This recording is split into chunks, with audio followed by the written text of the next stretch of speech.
আসসালামু আলাইকুম দর্শক, আজ আমরা লামহা নামটি সম্পর্কে বিস্তারিত আলোচনা করব।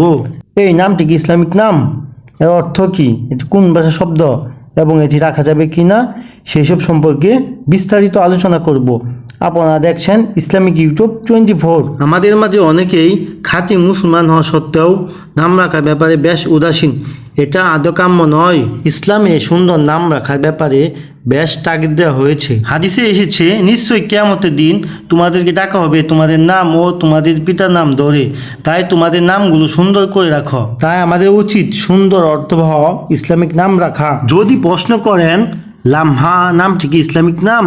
হ্যাঁ, লামহা নামটি ইসলামিক নাম। যদি প্রশ্ন করেন লামহা নামটি কোন ভাষার নাম? লামহা নামটি দুটি ভাষায় পাওয়া যায়, আরবি ও হিন্দি। এই নামটি সাধারণত মুসলিম মেয়ে শিশুদের জন্য রাখা হয়।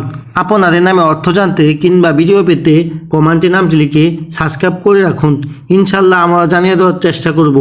আপনার সন্তানের নামটি এভাবে মিলিয়েও রাখতে পারেন, যেমন লামহা সুলতানা, লামহা ইসলাম, লামহা ইয়াসমিন, লামহা পারবিন, লামহা রহমান, লামহা আক্তার মিম ইত্যাদি। যদি প্রশ্ন করেন লামহা নামের অর্থ কি?